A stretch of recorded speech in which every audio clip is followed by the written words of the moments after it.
Ndiaye. ci kàddu gi mbokki nuyu leen rafetlu ànd bi ak rajo Futurs Médias ni ñu ko junjee woon ci bopp bi la ñuy duggee ak yéen ci yàkkali gi doore xibaaru digg bëccëg geeg dogal bi ñuy séntu mu war a bàyyeekoo tey jii ca Cour suprême war a jëm ci recours ñaari recours la yoo xamante ne ji congrès pour la renaissance démocratique ñoo ko jébbal benn recours bi mi ngi jëm ci daal ñaawlu décret 2020-964 bu 17 avril 2020 bi nga xamante ne ji kon dañu ne maanaam mbiru ku mës a doon njiitay conseil économique social et environnemental dañu lay jox titre président honoraire loolee ñu ne ànduñu ca beneen recours bi mi ngi jëm ci maanaam daal sàkku ñu neenal décret 2020-976 bu 21 avril 2020 bi nga xamante ne ji dafa jël ki ngi di Aminata Tall jébbal ko statut présidente honoraire bu conseil économique social et environnemental loolee kon la ñuy ñaawlu te sàkku ci ñi nga xamante ne ji ñooy waa cour suprême ñu neenal leen ko yëf yàq fan la toll kon des na ci dikk ci suñu yeneen jotaayu xibaar ministre environnement di Abdou Karim Sall yëkkati kàdduy leeral jëm ci coowal juróom-ñaari kéwél yi ko topp ci pàttali ci ni ñu ko waxee ay kéwél la yooyu dañ koo jële woon ci àll bu Ferlo doon ko yóbbu ci réserve boo xamante ne ji moom ci jëmi boppam ministre environnement moo ko moom ca transport ba ci la ñaar ci kéwél yi faatoo mu des juróom jëf joojee bari na ñoo xamante ne ji kon ñi ngi koy ñaawlu moom nag bokkul ca ña koy ñaawlu moom Abdou Karim Sall ndax xam le ne gisul dara lu mu ci def te jaaduwul lu aju ci ñu jóg di ko ñaawlu ba ne sax dañu koy yóbbu ca yoon ñu ne lu ñu ca def baax na moom jàpp na ne ci yoon la nekk Abdou Karim Sall ministre environnement ñu déglu ko ak Alaaji Njogu Jeen ministre mayuñu ko benn oryx ministre jëndul benn oryx yi c'est des oryx de l'état du Sénégal état Sénégal moo ko moom looloo taxoon ñu jël 8 espèces yóbbu leen fi nga xam ne moom mooy réserve Ferlo Nord tey jii espèces yooyu démultiplier nañu ba nekk 500 xam ngeen ne boo jëlee espèces yooyu yëpp nga dugal leen ci benn enclos épidémie mun na am mu décimer ko feu de brousse mun na am mu décimer ko c'est la raison pour laquelle pour préserver li nga xam ne moom mooy espèce boobu ñu wax ne privé yi mun nañu signer ak ñoom ay protocole yi nga xam ne daf leen di wax ne mun ngeen jël ñaari couple yóbbu ko couple yi ci ay moomeelu état bi la sous la direction des parcs nationaux su fekkente ne am na meññ nañu ci meññeenteef boobu nga xam ne meññ nañ ko benn partie bi état bi moo koy jëlaat beneen partie bi ki nga xam ne moom mooy privé bi moom mooy jël localam investir ci. mais problème bi mooy yow mënoo nekk ministre de l'environnement ba pare di signer protocole boo xamante ne daf lay jox ay gazelle ngir nga yor ko loolu xel mënu ko nangu conflit d'intérêt dëgg la. bu fekkee ne dañu bëgg a digle càngaay dañ ci war a jiitu mais encore une fois il faut que ñu jàpp ne li ñuy xalaat awma ci benn intérêt bi mooy intérêt état du Sénégal. am na ay nit ñu yëngu ci wàllum défense de la nature yëkkati neen seen kàddu ne mbir yi lu graaw la ndaxte am na sax ay kéwél yu ci dee et que dañ ci war a ubbi enquête sa gis-gis ci sàkkuteef gu ni mel. dama ne franchement je suis très à l'aise parce que li nga xam ne am na amu ci lu ci irrégulier amu ci lu ci lëndëm amul lu ñuy lax transfert yi ça a été fait dans les règles yi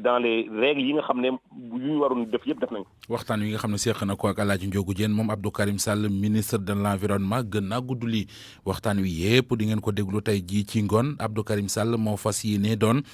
ganu RFM soir ci ngoon gi lay doon mbiri kéwél yoo yeeg mbiri environnement yoo yeeg yeneen i ponk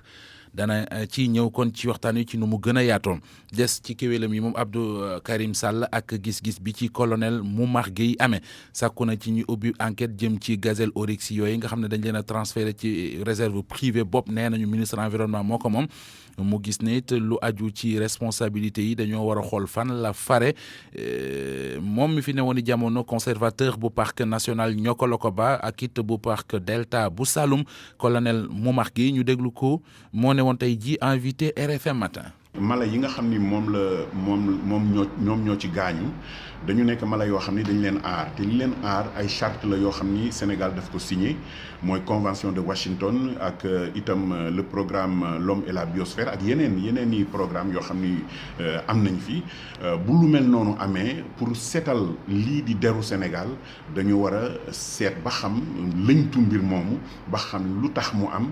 ak ba muy am ndax li nga xam ni moom la ñu waroon fàggutee fi ñu waroon a jël ndax jël nañ ko ba mbir mi mën a aw ci yoon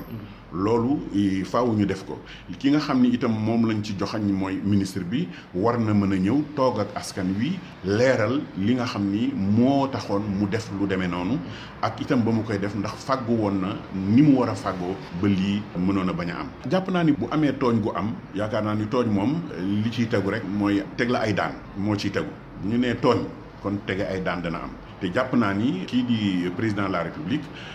nekk na koo xam ni ku bàyyi xel ci wàllu parc yi ak yu demee noonu man xam naa ci dara te bu gisee lu mel nii jàpp naa ni pour seetal sax deru Sénégal dana am noo xam ni dana ko def ba ñi nga xam ni ñoom ñoo sooke mbir mi bu fekkee ni ci yoon lañ ko def xayrun bu fekkee defuñu ko ci yoon it ñu teg leen ay daan rek ngir Sénégal mën a seetal deram. coow leneen lu ñuy mbambu ci réew mi boobu ba léegi moo di coowal suuf la am ca Ndingler dox ci diggante askan way yeewoo foofee ak ca Jiñax ka ñu ciy tudd di président directeur général bu Sedima di Babacar Ngom tey jii fas na yéene jano ak taskatu xabaar yi ab jano bopp ma ngi koy séq ak taskatu xabaar yooyu moo leen tànnal boppam jëfin woowee nag tax na kuréel yu ci mel ne CORED amuñu lu ñu ciy rafetlu ndax dañoo gis ne daal ak parparla ko wata taxes jëme genn wet warul am ci méccam tasum xibaar ci rédaction yi nga xam ne ñoo fas yéene teew wala boog ñoom la ñu woo ci boobile jano taskatu xabaar yi ana nan la ñu koy waajale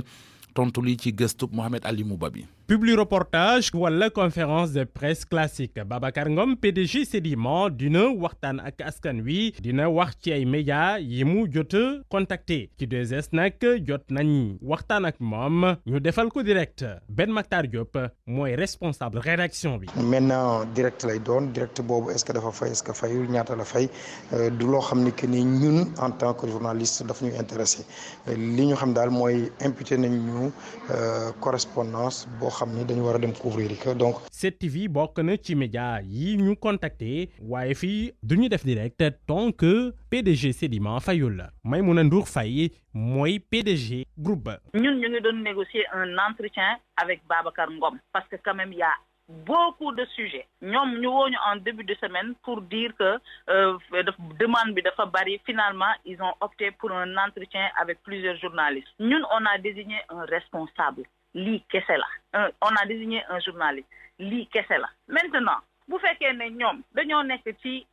option large communication mais dañuy dugal seen loxo ci seen poche fay ñu parce que ñun nekkuñu fi pour di liggéeyal nit ci maali foro. waaye problème yi mooy ndax bu fekkee ni publi reportage la journalistes yi dañuy am possibilité poser question yépp ci 2STV ñu ne amuñu problème boobu. question yi ñu ko bëgg poser dinañ ko poser li ñu ko bëgg laaj dinañ ko laaj. nu mantamel 7TV wala 2S journalistes yi quel que soit format bi nee nañ pare nañ poser question yépp sans que ñu am benn restriction. pour man RFM mooy rajo bi gaaw ci xibaar yu wóor. RFM xibaar yu wóor te wóor.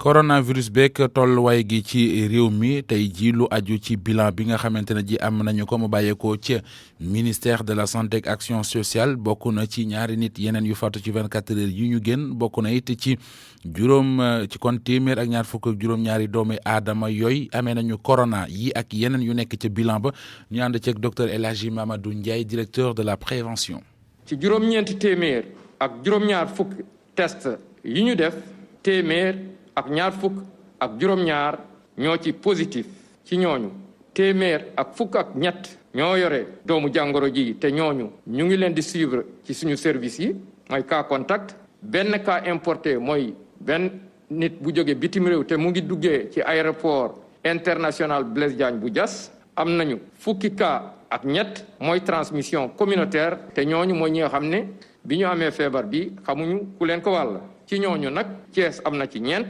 Mbour am na ci ñaar Cité Batrin am na ci benn Kër Massar am na ci benn Xombol am na ci benn Mariste am na ci benn Parcelles Assainies am na ci benn Sicap Foire am na ci benn Saint-Louis am na ci benn juróom-ñaar fukki patient ak ñaar maanaam malade seet nañu leen te ñooñu wér nañu bu ci yàlla àndee tey dinañu génn fanweeri cas ak juróom-benn ñoom ñu ngi ci réanimation mooy maanaam Sowétas ñaari malade ñoo génn àdduna ni ki démb alarba juróom-ñetti fan ci weeru juillet bi ñu nekk ministère de la santé et de l'action sociale mu ngi jaal ñi nga xam ne ñoo jot a ñàkk seeni ñooñ ci mbas mi di ñaanal ñi des yàlla wéral leen ak jàmm ñeneen patients yi nag mooy maanaam yeneen maladie ñoom ñëpp ñu ngi am tan ci bésu tey dalee ko ci kaa bu njëkk Sénégal jot na wàññi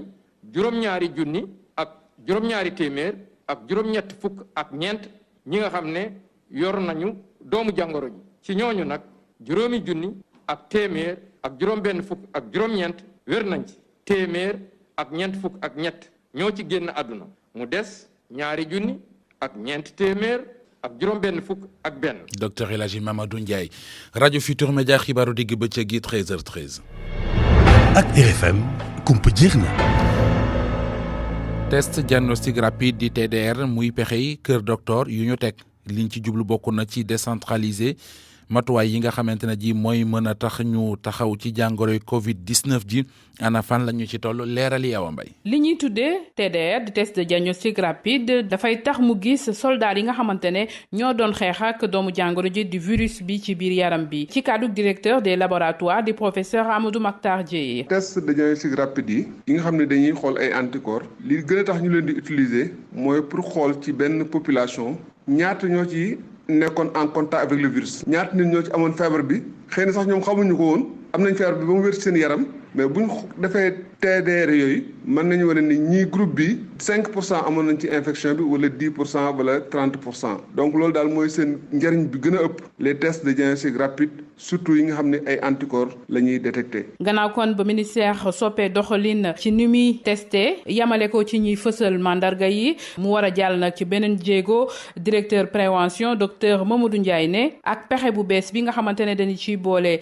test de diagnostic rapide yi di TDR dina am lu bari lu mu yokk ci xeex jàngoro coronavirus. test de diagnostic rapide fekkee ne ci fan yii di ñëw incha allah jot nañ ko def niñ ko bëggee def ko ci yenn région yi maanaam ci région de Kaolack lu mel ni région de Tamba wala Kédougou Ziguinchor wala Matam région de Saint-Louis suñ ko mënee def njëriñ bi mooy que nit ñi nga xam ne fi ñu dëkk dafa xaw a sore tuuti xëcc par rapport à Dakar dinañu mun a am accès mooy maanaam mun a jëfandikoo service diagnostic yi ni mu waree maanaam service yi dina gën a jege. docteur Mamadou Ndiaye di ñu limal lan mooy ngëneelu TDR. njëg bi dina wàññeeku bu loolu passé tamit dañ koy waaye test de diagnostic rapide mooy maanaam dafa mel ni test jooni ay simili yu néew nga am résultat loolu tamit ngëneel la. ñi nga xamante ne ñoom ñoo séq xeex jàngoro coronavirus fii ci Sénégal seetlu ne jàngoro ji ni muy doxee wër na Sénégal ba noppi gaaw na. lii tax kon ñu war a yokk pexe yi tasaare TDR yi ba jàngoro ji ñu xam dëgg-dëgg fu mu toll ci Sénégal. Awa Mbaye ci jamono jo ca diwaanu Ziguinchor lu toll ci juróom fukki agent yuy liggéey ca centre de traitement personnes malades de Covid 19 ba foofee ñoom ñoo ngi ci mer donte yëgle wuñ ko waaye seen xol neexul jamono ji ndax dañu leen a jël ministère de la santé ñoo leen jël te nee nañu ba léegi si amul dara luñ leen jox ngir mën leen koo dàmpe ngir ñu gën a mën a kon. sawar ci liggéey bi ba ñu tàmbalee liggéey ba ak léegi du musu tegooguñu loxo benn yoon ak waa ministère de la santé jéem nañu pexe mu nekk teg nañu ko ngir seet nu ñu lijjantee seeni jafe-jafe waaye ba fi mu nekk nii way wa daanuwul leerali Lamine ba ci Ziguinchor. ñii ay infirmier lañu ñeneen ñi ay hygiéniste ay travailleurs sociaux ak ay médecins juróom fukk ak ñaar lañu toll nga xam ne ñu ngi liggéey hôpital régional ak hôpital de la Paix ñu jëlee leen fu ñu liggéeyee bi mbas mi dooree ba léegi yóbbu leen fa nga xam ne nag mooy di centre de traitement bu hôpital régional bu Ziguinchor seeni liggéey nag foofee mooy fexe ba faj ñi nga xam ne amee nañu feebar bi di coronavirus waaye jàppale leen gunge leen dalal seen xel ba nu wér liggéey boobee nga xam ne nag ñi di agent yooyu ñu ngi koy amal daanaka ba léegi gisaguñu li nga xam ne moo di indemnité Covid 19 yi nga xam ne njiitu réew mi digg na leen ko ndax liggéey bu am solo bi nga xam ne ñoo ngi koy amal ci centre de traitement boobee kenn ki nga xam ne nag jokkoo nañu ak moom mën a bu ñu tuuram lim ñu xamal mooy amul kenn ki nga xam ne jot na prime boobee nga xam ne nag ñoo ngi koy xaar ñeenti weer a ngi nii ba ñu tàmbalee liggéey ci centre de traitement ba léegi. am na keneen ki nga xam ne nag bokk na ci personnel de santé bi moom nee nañu sax waajal nañu gréew ñaari yoon waaye sumb nañ ay waxtaan ba tax na ñoom ñu fomm ko dig leen nag li nga xam ne moo di seen koppar nañ ko jot waaye ba léegi gisuñ ko ba tax na ñu ngi ñuy xamal sax ne ñu ngi waajal ay yëngu-yëngu yi nga xam ne dina jëm ci sooxeelu liggéey bi ci centre de traitement bu hôpital régional bu Ziguinchor jot nañ ci jokkoo nag ak kenn ki nga xam ne moo ngi bokk ci ñu yor li nga xam ne nag moo di système sanitaire bi ci Ziguinchor nee na li ni mel yëgal nañ ko waaye nekkul ne Ziguinchor dong lañ ko nemmeeku donte sax ñu ne nañ jël matukaay yëpp ngir ñi nga xam ne ñoom ñoo yelloo koppar yooyu ñu jot ci li gën a gaaw Lamine Ba Ziguinchor rajo Futur Média. des ci diwaanu Ziguinchor googee ak wàllu paj mi seetlu nañu ne coronavirus gi tax na l'hôpital ba fa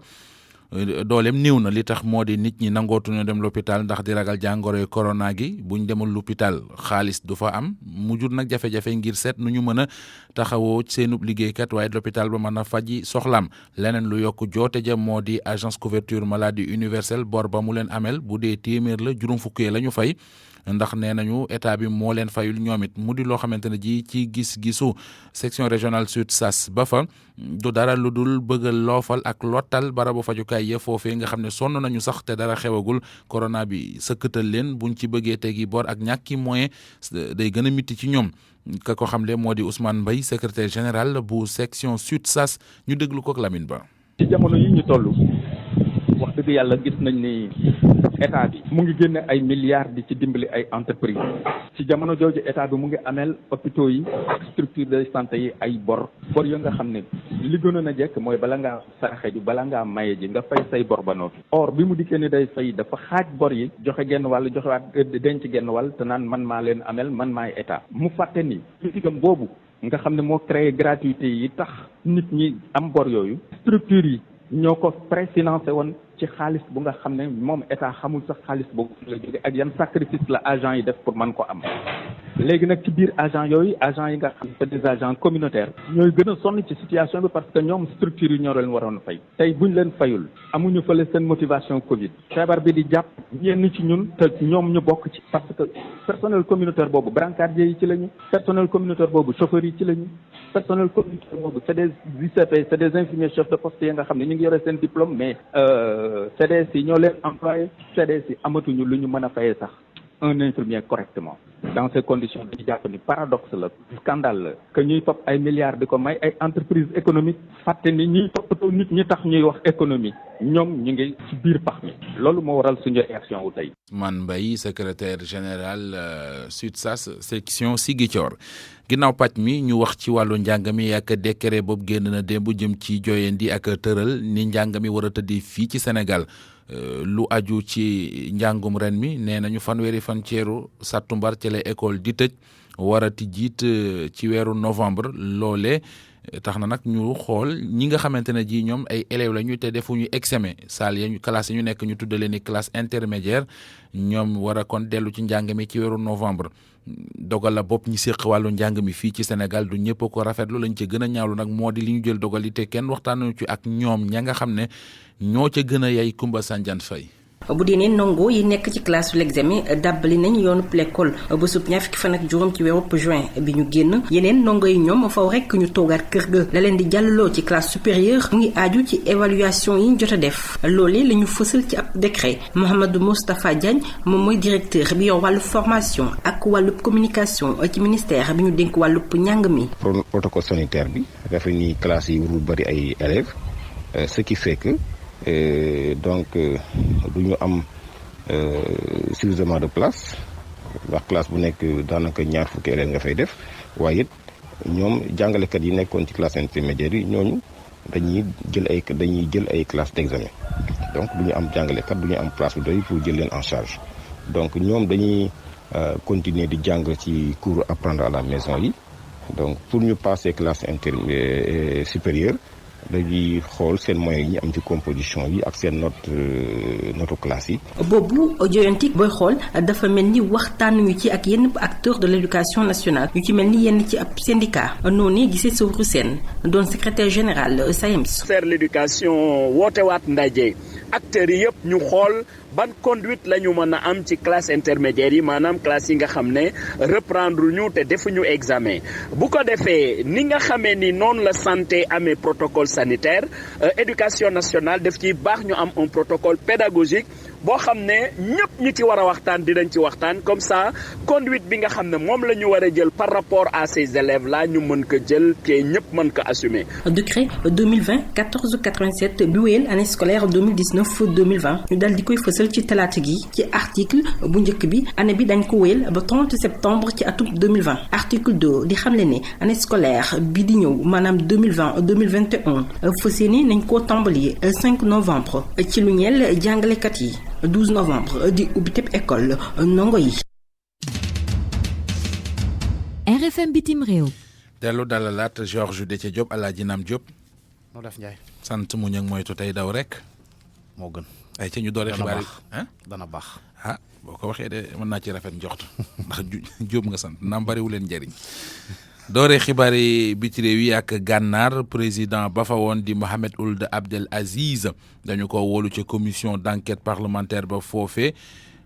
ci alxames ji ngir moom lu mu fay leeral waaye jaaru fa ak tànk. 11h lañ ko fa doon xaar plutôt njiit réew ma woon di Aziz demul ca commission ba convocation ba nag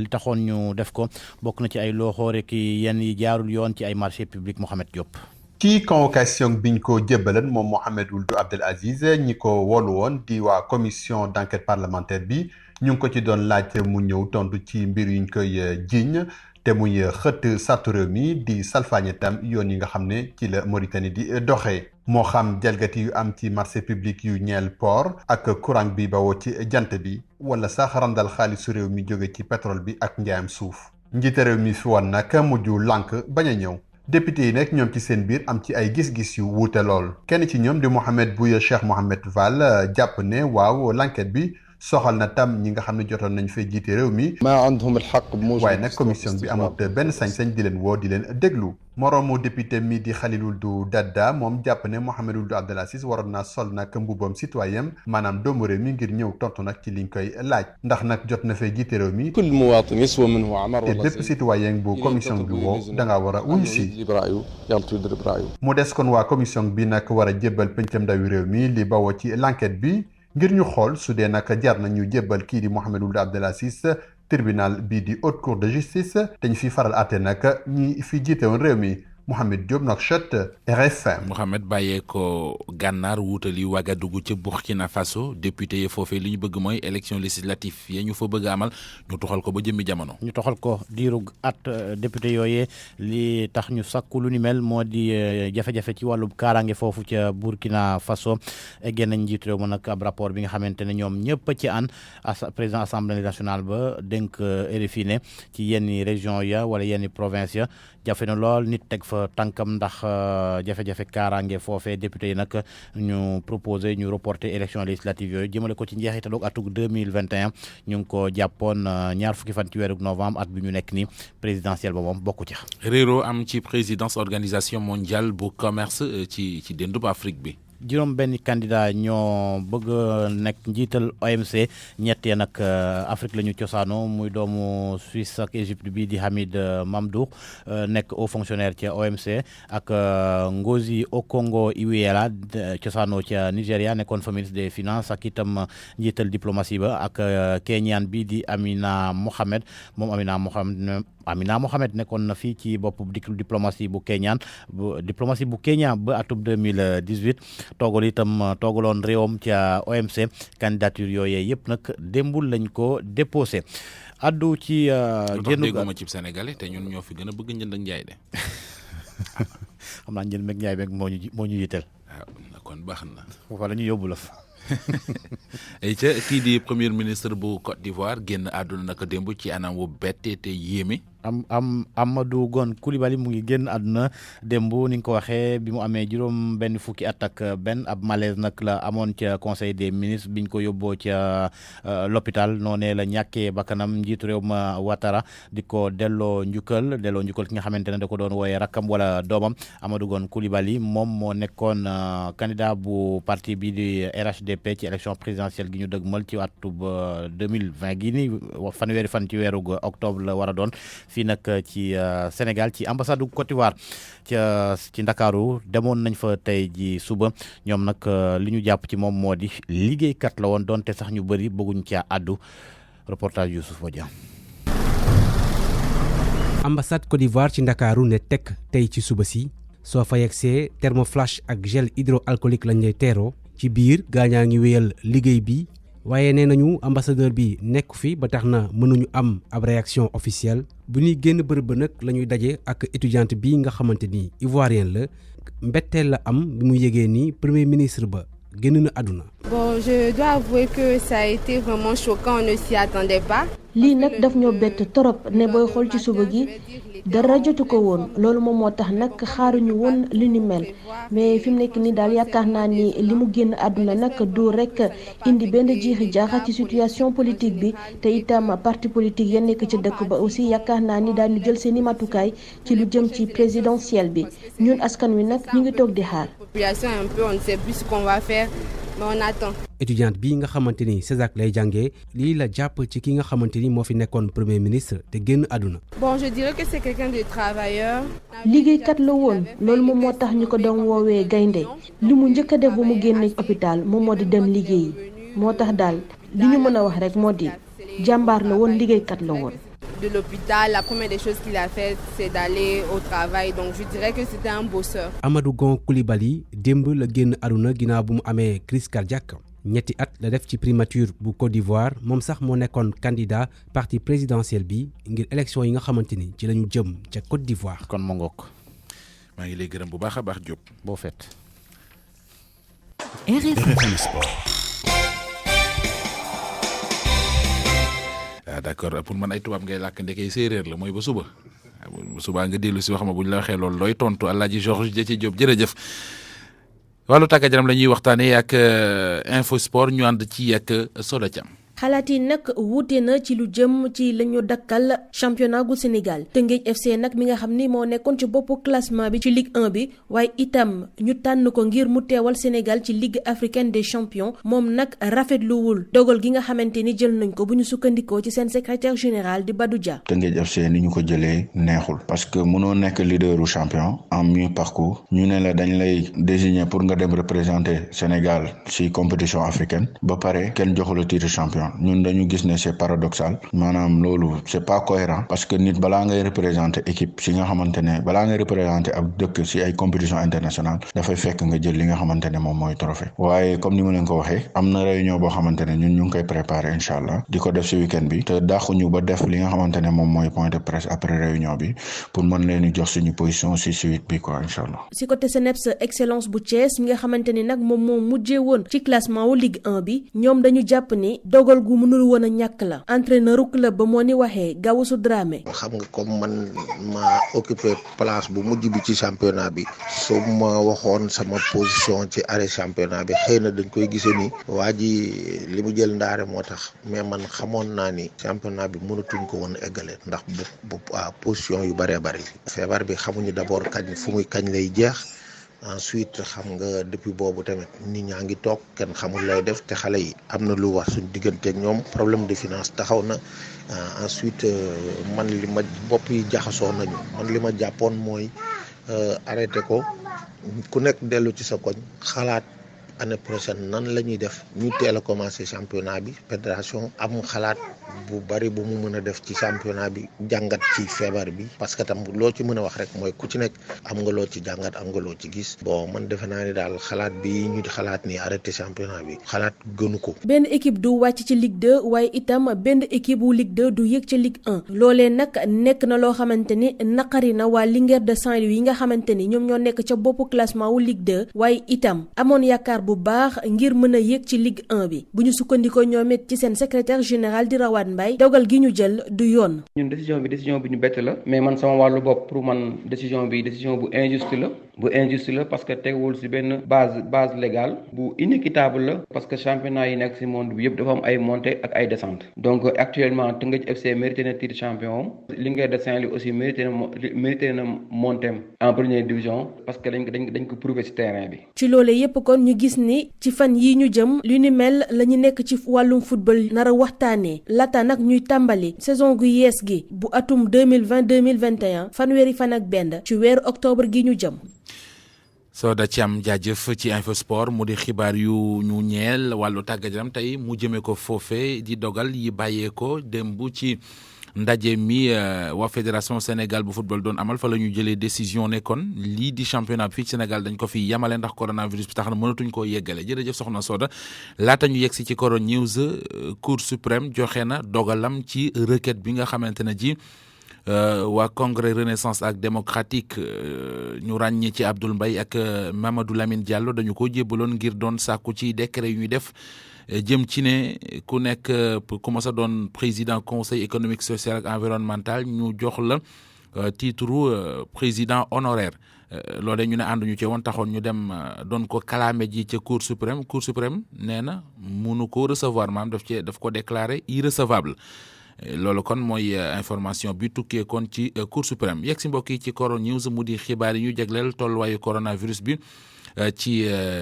àdduna bi ànd ceeg Adja Mata Si Diallo. alxames ji juróom-ñeenti fan ci weeru juillet virus bi dal na ci kaw 10 millions ak ñaari doomu aadama ci àdduna bi boo demee États-Unis ñi am feebar bi mi ngi yokku dépassé na 3 millions doomu aadama. président Donald Trump nee na bu soobee yàlla balaa at mi di jeex dinañ génnee vaccin ca Amérique waaye laata vaccin bi du génn ñu dem Brésil foofu itam feebar bi metti na lool tey jii rek am nañu 10,000 doomu aadama yoo xam ni am nañu feebar ba foofu ca Brésil.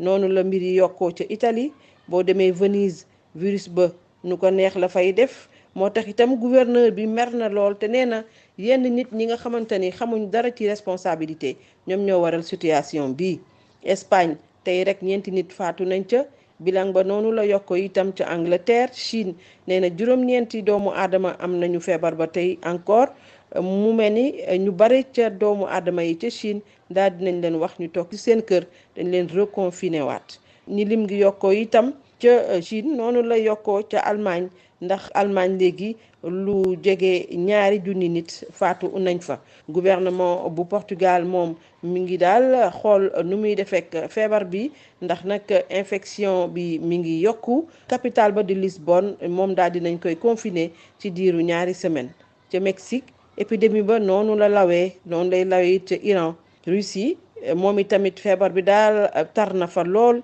200 cas yu bees tey jii rek. Corée du Sud foofu yi tamit feebar ba metti na fa tey jii rek am nañu 50 nit yoo xamante ni am nañu feebar gi. fekk tamit boo demee ca Pérou ñoom door nañu génn ci seeni kër di déconfiné wu waaye situation ba ak na virus ba di lawee jaaxal na lool autorité ya. Inde moom xamatul sax nu muy def ndax feebar bi metti na kaaya bare na. experts yi nga xamante ne ña nga foofu nee nañu pic bi mënuñu faa yegg léegi faaw ay semaines yu bari. ca Chili épidémie bi tam noonu la fa tare bilan ba mu ngi yokk bu baax a baax. même situation ca Égypte 25 nit faatu nañ fa tey jii képp ca Égypte. boo demee Suède ñoom itamit tey jii am nañ 700 cas yu bees. Japon mi ngi ci situation bu boobule. Maroc moom dafa mel ni daal épidémie bi mi ngi koy maîtriser ndax taux ñi faatu ci 1,65%, ñi wér toll nañu ci 70,75%. Algérie mi ngi déconfiné wu waaye contamination ya mu nga gën di bari. Afrique du Sud moom bi feebar bi dooree ba tey ci Afrique daanaka moom moo jiitu cas yi ñi ngi gën di yokku mu mel ni ci Afrique du Sud tey jii rek 100 nit faatu nañ fa. lu ëpp 100 nit itam faatu nañu ci Sénégal bi nga xamante ne virus bi mi ngi fay wulee ñaay ay semaine ngi nii ci tey. Savon de Marseille Alphé seen gamme Opalia seen Kenkeyri AAD Abdou Alima Diop NCA Bank ak Home Choice Sénégal ñoo leen di may li ci yéenekaay yi. Mamadou Mohamed Ndiaye. cirë ngeen jëf kéwél du tëb Abdou Karim Sall di bët coowal Abdou Karim Sall ak i kéwélam ñoo xëy di bajantu ci xët mu njëkk L'Observateur ubbil yéenekaay bi li mu bind moo di ministre environnement Abdou Karim Sall jéem naa fente ba sonn mooy toon nanu nekk waaye terewul béjjëni kéwél yi ñoom jam nañu ko juróom-benni kéwél yu mu jële woon ca Ranérou doon leen yóbbu ci ranch boppam ñaar dee ca loolee mooy mbambu ci réew mi ay environnementaliste ay écologistes ak it ñu bokk ci société civile gi àndandoo ñoom ñëpp di ñaawlu ci L'Observateur jëfi Abdou Karim Sall joojee ñii crime économique la ñu ko jàppee ña ca des ne conflit d'intérêt la ndax xel mënuta nang ministre environnement bi war a jox direction des parcs nationaux ndigalul ñu mën a jël aw rab jox ko nit moom ministre de l'environnement boobee bu wëlbati koo jox leen ndigal ngir ñu jox ko ay kéwél loolee xel da cay tey ni ki war a joxe bu joxee boppam mooy jël na pépp jël péfét colonel Boubacar Ndiaye njiital parcs nationaux yi di leeral ci L'Observateur ne moom xamul ndax barab ba ñu doon yóbbu kéwél yi ministre environnement Abdou Karim Sall moo ko moomam déet ministre environnement Abdou Karim Sall mu dóor koppateem bu weex takki weeram góoxi le xam am photo boobee moo nekk ci xët mu njëkku la Sénégal journal bi teg ci bind ne waa ji di Abdou Karim Sall lekk na coow gazeli Oryx yi ñi ngi koy bëgg a wex xat ay kàngam yu ci xam dara di leeral ci enquête dina kay ni mbiri demee li ñu ciy waxte amu ci ak la ci am te waxuñu ca ku wax lii wax la ca des coowal suuf li am ci réew mi l'observateur xëy na yamale ci xëtamu njëkk diggante l'homme des affaires bii di Babacar Ngom ak waa Ndengaleer ak Jiñaax ñaari téeméeri borom kër ak juróom fukk ak ñett yu ñu nangu seeni kër ca gàddaay junniy famille ak lu tekk yu ñu teg ci jaaxle ca Malikan ndax seen suuf suñu teg loxo ba ci kàdduy leeral yu bàyyeekoo ci Mame Boye Diao directeur des domaines muy xamle ne président de la république mësuta santaane ñu nangu bàyyi ci littoralu Ndakaaru bi moom président de la république Macky Sall la tribune mi ngi ñuy xamal ne ci li mu nekk jamono ji moo di surveiller ministre Amadou Ba mi ñu ne gëtam yépp ci siisub Macky Sall bi la ko teg ngir seet nu mu ko wuutoo 2024 seen parti bi di APR Alliance pour la République seeni mbir le journal Le Quotidien xëyee parti politique bu manqué ab yar ci ñaari baat yi le journal bi tënk jikkoy APR beneen parti politique ci beneen yéenekaay gi la yoon PDS la mu di parti démocratique Sénégal ci journal Les Échos yéenekaay bi mi ngi ñuy xamal ne Omar Sarr compagnie yi jóge woon ci PDS dem taxawal alliance suqali soppi léegi jël nañu dogalub wan wàdd ginnaaw définitivement nee nañu li militants yi doon séntu ci PDS gisatuñ ko fa te duñu nangu parti démocratique Sénégal di doon donol deret ba bàyyi di jiite ba wàcci doom bëgg a jël di jiite moo waral ñu ne dañuy sos beneen parti politique bu ànd ak démocratie bu wér liberté wóor source waa nee nañu moo di jàngoroy coronavirus baa ngi def ci réew mi lu dara jarul ñeenti nit faatu nañu ci réew mi démb ndax coronavirus bi téeméeri ka ak fukk yu yees ci réew mi fanweeri ka garaaw ak juróom-ñaar ñaari junniy doomi aadama ak ñetti téeméer ak juróom-ñett fukk juróom-benn yu nekk ci loxoy docteur yi di faju lii mooy tolluwaaye coronavirus bi ci réew mi grand place dolli ñu ci ne am na bateau bu ñu naan navire capitaine George ma nga tàkk ca waaxi île Carabane yi te coronavirus baa ko fa tëyee bateau la buy transporter marchandise diggante Ndakaaru ak Ziguinchor commandant ba ko doon dawal moo faatutu ci biir bateau bi ndax coronavirus bi commandant Babacar Diouf la tudd juróom-benn fukkeet ak juróom la amoon membre équipage bi tollu ci juróomi nit ñaar ca ñoom yéenekaay bi nee nañu dañoo corona Vox Populi xëy ak ñun ci xibaar yu bàyyeekoo ci OMS organisation mondiale de la santé mu soxal tolluwaaye coronavirus bi ci Afrique ca la ñu xam ne continent bi romb na léegi juróomi téeméeri junni ka coronavirus rombit fukki junni ak ñaar ci doomi aadama yu fi faatu coronavirus bi ak li mu yàq ci réewum Sénégal Libération nee nañu dalul xelum waa BAD di Banque africaine de développement ne jàpp nañu ne jéego yi Sénégal di def jëm ci yokkute akuk naataange bu coronavirus bi dakkul léppay gasax ñi seeni mbir gasax ba tax ñu tëgg seen gémmiñ di wooteeg wàllu anki dina kay nee nañu ñoo di dawalkati kalando yi ci dëkk bi journal bi bind ci xëtamu njëkk ne kalando yi fipp nañu li leen tax a révolté moo di seenub liggéey doxatul boole ci kit lu ñu yendoo daw neexalee ko alkaati yi ci tali bi leneen li leen gën a tiital anki dina kay nañu bokk na ci li état bi ne dafay furéer kalando yi dawalkati kalando yi ne ànduñu ci te lépp du dara lu dul transporteurs yi ñooy defi lobby ngir bëgg leen a yàqal. Savon de Marseille Alphé seen gamme Opalia seen Kenkeyri AAD Abdou Alima Diop NCA Bank ak Home Choice Sénégal ñoo leen doon may li ci yéenekaay yi. xibaar yi gis-gis.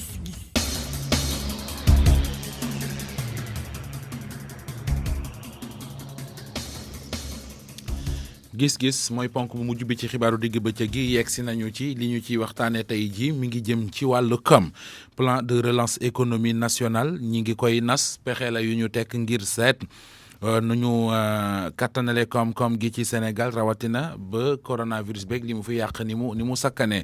loolee kon la ñuy waxtaanee ci gis-gis fañ ko fa bëgg a teg nag muy plan de relance économie boobee moo di ci wàllu mbay mi. dégg nañu rek keroog président de la république Macky Sall bi muy janook askan wi bu yàggul di wax ci corona beeg liñ ci nas mu jibal lu ni mel ñu waxtaanee ponk bi ak Meissa Babou di économiste enseignant ci université Cheikh Anta Diop bu Ndakaaru Meissa Babou maa ngi lay nuyu. Mohamed maa ngi lay fay bu baax. ñoo ngi ci waxtaan wi ak Youssou Diallo mooy président du club Sénégal émergent Youssou Diallo maa ngi lay nuyu. maa ngi lay fay Mohamed. Meissa ma door ak yow waxtaan yi Meissa Babou ni ma ko waxee économiste nga di jàngalekat université Cheikh Anta Diop bu Ndakaaru ñuy waxi plan de relance économie nationale bon lu jaadu la ndax coronavirus moom yàq na fi lu bari waaye fañ ko bëgg a sukkandiku mu di ci wàllu mbay mi sa jàngat bu njëkk mooy ndax jàpp nga ne doy na ndëgër lay. waa xam nga yëf yi moom fi mu yàqoo bari na suñ seetloo xëy na dañoo jub nawet bi mu jàmp moo tax président ci communication mu jiital mbay mais lañ ca war a taxawee yëpp moom loolu beneen palang la bu mag boo xam ne ni ministre bi hôte ci boppam nee na dañuy defaraat PSE2 bi pour joyanti ko par rapport ak yi nga xam ne ay manquement la moom lañ seetlu mais li ma jaaxal ci relance bi président wax xam nga baat bi dafa rëy. soo ne relance mooy suqali mooy làbbali te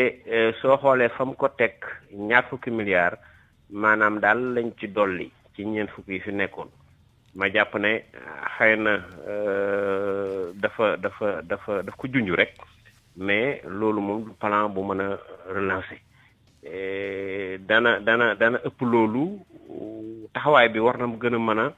baax daal taxawaayu gouvernement bi ci fekkante ne dañuy relancer plan bu mag laay xaar boo xam ne nii dana tax ëllëg àddina ni mu tëdde nga xam ne coono ak attaque yeeg choc yeeg yu mel nii comme pandémie bi mën na tëj àddina ba Sénégal war ci mën a ñoŋ loolu moom dama jàpp ne du 20 milliards ci mbay mii rek moo mën a soxali mbay mi daal loolu moo mën a soxali xeeb naa ko lool dina ñëw sànq parce que da nga junj lu am solo ñu bëggoon nga faram fàcce ko mais dinaa ñëw ci yow mu di ni nga plan bu mag a mag ngay xaar bëgg nañoo xam tey boo doon joxee tegtal plan bu mag fu mu mën a jaar mais ma des ci waxtaan wi ak Youssou Diallo Youssou waaw Mohamed gis-gis ban nga am ci plan de relance économie nationale bi ñuy nas jamono ji bëgg ko nag sukkandiku ci mbay mi waaw kooku dinaa ci ñëw waaye nag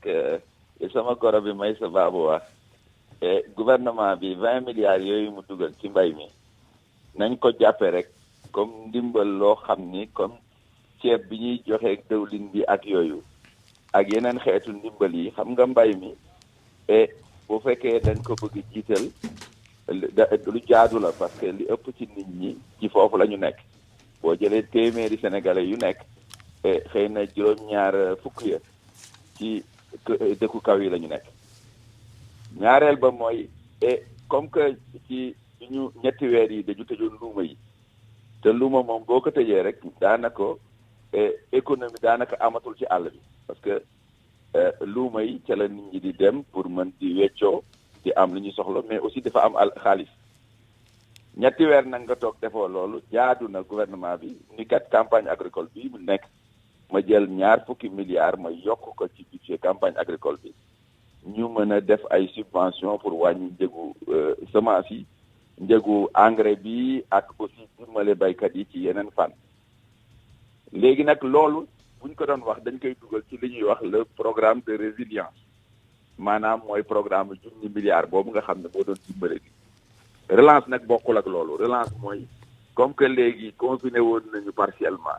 delluwaat nañu léegi nit ñi war a baral liggéey bi gën ko dëgëral et plan bi nga xam ne nag moom ci loolu Youssou Diallo boobu mooy bi nga xam ne ñu ngi koy xalaat waaw donc plan boobu nag bu ñu nee dafa war lalu ci mbay jaadu na parce que baykat yi ñoo ëpp ci réew mi benn ñaar mbay ni muy def ci réew mi maanaam ci dundal nit ñi ci fexe nit ñi am lu ñu lekk lu ñu naan ak yu mel noonu amul dara lu ci raw mbay loolu nag boo ko wàccee wàcc nga sa loxo te wàcc nga li ëpp ci réew mi moo tax nag bu président Macky Sall ba mu nee d'ailleurs plan Sénégal émergent li koy doxal mooy mbay et ba mu koy wax boobu coronavirus sax amagul. dinañ ci ñëw mu gën a yaatu donc li ma amoon sa xalaat ci foofu ba kii nañ ko am nañu ko dinaa ñëwaat ci yow ma dem ci Maysa Babou Maysa sànq yaa ngi koy junj moo di yaa ngi doon xaar beneen plan bu gën a yaatu comme lan exactement. waa xam nga ministre Hott ci boppam moom laa dégg mu ne PSE 2 maanaam deuxième phase bi daal. dañ koy xam nga ñoom defaroon nañ ko ba dem ci club de Paris tout ça là. mu ne waroon nekk rek continuer plan bu njëkk ba mais bi Covid bi ñëwee mu ne daal dañ koy jooyante dañ koy wëlbati. waaw réorientation léegi nag man loolu d'accord naa ci ñu xool Sénégal fi mu sooxe dëgg léegi nag fekkante na ci mbay mi la man ba ma ku ma mas a xam mas naa xam ci sécurité alimentaire ak autosuffisance alimentaire man loolu laa gëm mbay mi dama ko gëm. damaa gëm ne mbay hôpital ak école mooy ñetti piliers yi war a defar réew mi léegi nag li ma ci li Youssou wax léegi te damay jégalu nag ndax kan damaa fàtte wax ne kii sama grand frère la jàngal na ma jàng naa ci moom ku baax la te sama gor la wax dëgg yàlla Youssou maa ngi jéglu bu baax. ci yéex a nuyoo dina ko comprendre. waaw léegi fast track la quoi moo tax. waaw li ma gënal. mooy effectivement ñu teg loo xam ne ni alal la ñu def ko ci mbay mi ndax ni mu ko waxee fukk su dul juróom-ñaar fukki du juróom-benn fukk ak juróom yoo xam ne nii ñi ngi ci biir mbay mi kon mbay ak la muy àndal muy agro bi. maanaam tey suñu gerte gi ñu jaaxle te président de la République ci message daawam bi biñ koy doog a fal dane woon sax industrie ci lañ jëm donc man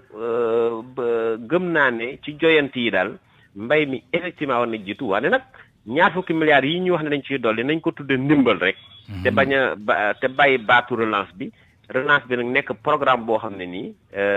suñ ko tegee moo xam ci njàng mi la moo xam ci santé bi la moo xam ci mbay mi la ñu daal di koy dëggal def ci alal te xëy na fañ daan taxaw ci ay investissement ci ay tale ci ay pont yooyu ñu wàññi ko dugg fii nga xam ne Sénégalais yi fii lañ nekk fii lañ soxlaa fii lañ lépp manqué ndax avant Covid bi rek malade boo am soo demee hôpital ñu ne la fees la. kon kay Covid taxul sax hôpital fees yii yëpp ay dafa wone ne Sénégal fi mu sooxe bu fekkente ne àddina dafa toj ñun dañoo war a mën a am sécurité ci suñu biir toog ci biir réew mi di fi fajoo ci biir réew mi di lekk nag di ak di naan ci biir réew mi ndax dimbal bi muy kit yi 3 weer a ngi nii mënut a egg sax ci gox-goxaat yi kon kay xam nga ne réew mi li fi manqué ci lekk ak naan bari na bari goo xam ne nii il faut que effectivement ñu joyanti mais loolu moom maa ngi xaar plan bu mag a mag boo xam ne suñ ko génnee ñun danañ xool ndax lii. jëm na kër am déet waaw am déet. jërëjëf Meissa Ba maa ngi lay gërëm Youssou Diallo. da nga doon yeggale ma dagg la yaa ngi woon ci yitte ju président jox mbay mi ba tax mu ne ngir un Sénégal émergent mbay mi dana ci am pàcc bu am solo. waaw parce que xam nga pour plan de relance mooy daanaka suqaliwaat mooy làbbaliwaat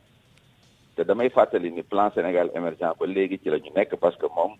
fa mu jëmal Sénégal pour mu émerger 2035 la xëy na mën na ko nekk sax balaa booba waaye nag ci diggante bi dafa am lu mel na accident nag mooy loo xam ni foogaloo ko maanaam li wolof di wax musiba ak balaa xam nga corona bi nee nañu te boo ko bëggee wax balaa la te balaa nag ci suñu borom lay jógee balaa boobu nag am na nu mu sooxeloo koom-koom gi léegi nag aussi dafa am jàngat yu ñu ci am jàngat bi njëkk mooy yóbbu mën na jékki-jékki taxaw te bu lépp taxawee li ci njëkk mooy da ngay fexe nga moom sa biir xam nga xaalis sax boo ko amul boo amee loo lekk am loo naan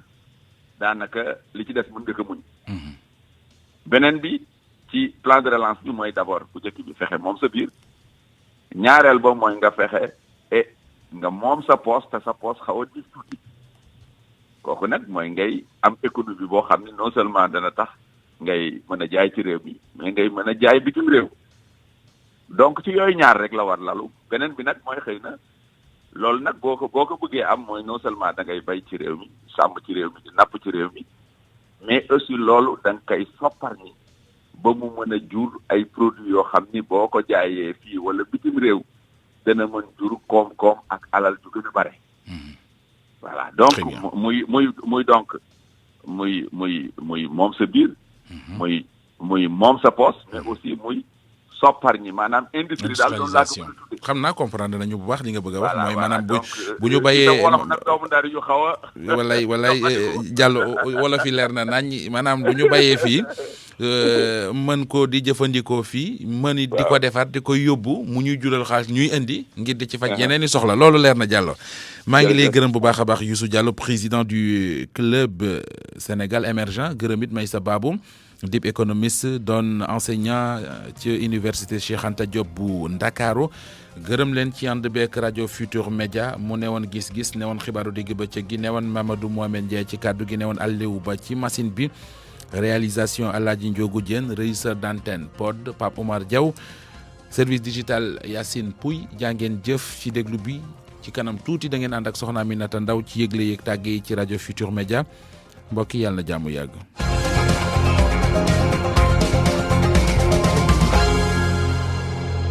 Choisir votre gamme de soins corporels, c'est très facile.